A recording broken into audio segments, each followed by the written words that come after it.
김건희가 결국은 윤석열 대통령의 정치 인생을 끝내고 싶은가 봅니다. 가뜩이나 비선 실세 국정농단 논란이 한창인 와중에 김건희가 대통령 못지않은 행보를 보이면서 또 파장이 커지고 있습니다. 실수로 공개된 사진일 정도입니다. 대통령실도 아수라장이 되어야 정상일 텐데 반응을 보면 황당할 따름입니다.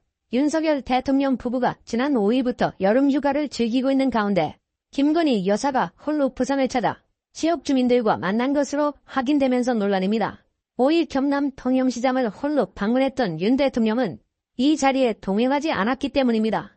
제2부속실 설치 얘기가 나오는 와중에 홀로 단독 일정을 소화했다는 것 아니겠습니까? 지난달 초 나토 정상회에 참석 이후 모습을 보이지 않던 김 여사는 이날 오후 4시 30분께 부산시 동구 초량동 명란브랜드연구소를 방문한 바 있습니다. 이곳은 부산의 대표 수산물인 명란을 이용한 음식과 인형, 양말 등 캐릭터 상품 등을 개발하는 곳으로 김 여사는 명란어묵 등 제품 설명을 듣고 관계자들을 격려했다고 합니다. 대통령이 해야 할 일을 비호감인 사람이었으니 격려가 진짜 됐을지는 의문입니다. 김 여사는 이런 식으로 관광상품을 많이 개발하면 내수 활성화에도 큰 도움이 될 것이라고 말하고 박명록의 어묵과 명란을 콜라보 한동부 특화상품 명란어묵장 최고라는 글을 남겼다고 대통령실은 전했습니다. 이어 부산 중구의 깡통시장을 방문해 마늘과 대추 2봉지를 구매한 뒤 팥빙수 가게를 찾기도 했습니다. 대통령실 관계자는 김 여사는 평소 부산은 6.25 전쟁에서 대한민국을 지켜낸 보루이며 피난민을 품어준 곳이자 전쟁의 상흔을 딛고 성장할 수 있는 원동력을 제공한 어머니 같은 도시라며 애정을 보여왔다고 설명했습니다. 국민들이 김건희를 대통령으로 뽑은 건지 헷갈릴 정도 아닙니까? 윤 대통령이 일부러 논란을 피하기 위해 김건희를 내세우는 것이라는 의혹도 제기되고 있습니다. 실제로 이날 윤석열 대통령은 이정찬 광복회장이 뉴라이트라고 지목했던 대한민국 역사와 미래 김영섭 이사장을 신임 독립기념관장에 임명했습니다.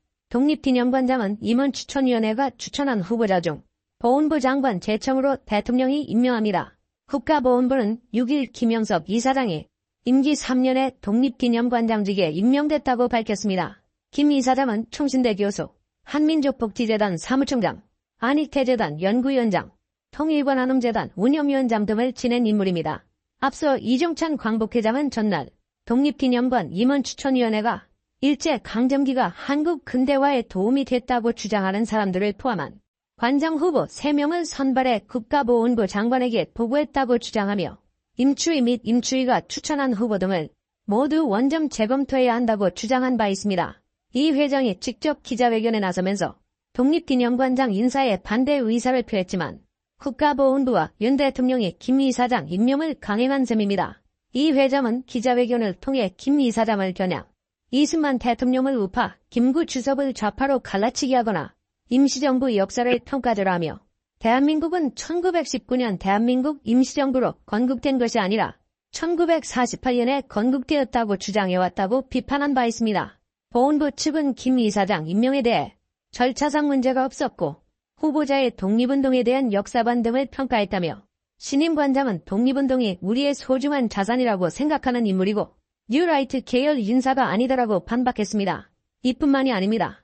윤 대통령과 검찰의 무더기 통신조회도 여전히 논란이라서 이를 비판하는 언론도 많아지고 있는 실정입니다.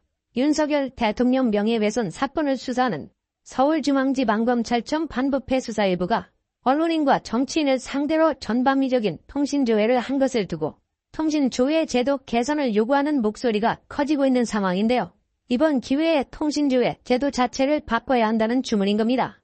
중앙일보는 통신조회가 사생활 침해는 물론 검찰이 언론의 취재원 전부까지 확인할 위험이 있다고 경고했습니다. 검찰은 이달 초 정치인과 언론인 등에게 통신 이용자 정보를 이동통신사로 제공받은 사실을 문자로 통지했습니다. 검찰이 통신 정보를 제공받은 시점은 올해 1월로 약 7개월이 지나서야 정보 제공 사실을 알린 것입니다. 통신 조회를 한 곳은 서울중앙지검 반부패 수사일부로 당시 윤석열 대통령 명예훼손 사건 수사를 담당하던 곳입니다. 다수 언론사 기자들과 정치권 인사들이 통신조회 대상이 됐습니다. 민주당 내에선 이재명 전 민주당 대표와 추미애 의원 등 139명이 통신조회를 당했습니다. 현역 국회의원 19명도 포함입니다. 이에 대해 중앙일보는 7일 사설 언론인, 정치인 전방위 통신조회, 검찰이 불신 키웠다 해서 검찰 입장에서 법적 기한은 지켰다지만 7개월이나 늑장 통보할 사안이었는지 이해하기 어렵다고 지적했습니다. 그러면서 윤석열 대통령 명예훼손 사건이 엄청나게 복잡한 사건도 아닌데 검찰에 그 많은 언론인과 야당 정치인의 통신 정보가 꼭 필요했던 것인지 묻고 싶다고 했습니다. 또 통신 가입자의 이름, 주민등록번호 등을 검찰이 확인할 수 있다는 점에서 통신의 비밀과 사생활 침해 가능성이 있다고도 지적했습니다. 여기에 기자의 취재원 정보까지 검찰이 알게 된다면 취재 활동 위축과 언론 자유 침해도 우려된다고 밝히기도 했습니다. 야당인 더불어민주당은 이번 사건을 두고 공세에 나선 반면 국민의힘은 특별한 대응에 나서지 않고 있습니다.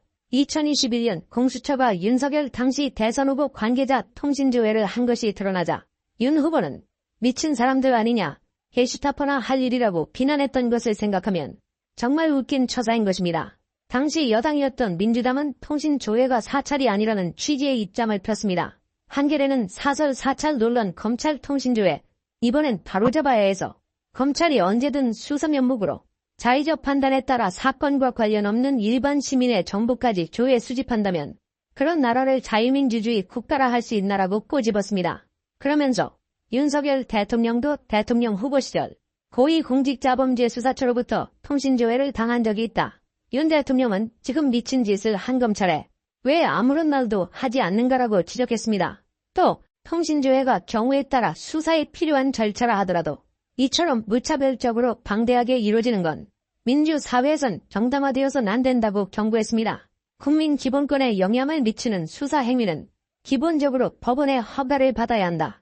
검찰이 다시는 이런 짓을 못하도록 우리 사회가 대책을 마련해야 한다고 밝히기도 했습니다. 국민의힘 내부에선 친한계를 중심으로 통신조회 제도 개선이 필요하다는 목소리가 나오고 있을 정도입니다. 동아일보 보도에 따르면 친한계 핵심인 장동혁 최고위원은 최근 통신정보 조회에도 법원의 영장이 필요하다는 점에 대해서는 공감한다며 제도 개선 필요성을 언급했습니다. 세계일보는 일각에선 전기통신사업법이 무분별한 대규모의 통신 이용자 정보 조회를 야기하고 있다고 지적한다고 보도하기도 했습니다. 윤석열 대통령은 무슨 생각을 가지고 있는 것인지 알 수 없습니다. 어쩌면 아무 생각도 없기 때문에 그럴 수도 있습니다. 이재명 대표가 영수회담을 제안했는데도 대통령실은 신중론을 펼치고 있습니다. 너무 이상하지 않습니까? 대통령실 관계자는 전날 이 전 대표의 제안에 대통령이 휴가를 떠난 상황이라 입장을 말하는 것이 적절치 않다며 민주당 경선이 진행 중인 만큼 경선이 끝나야 논의를 해볼 수 있을 것 같다고 말했습니다. 정치권에서도 두 번째 영수회담이 빠르게 성사돼 첫 회담 이상의 실익을 얻을 수 있을지에 대해 회의적인 시각이 우세합니다.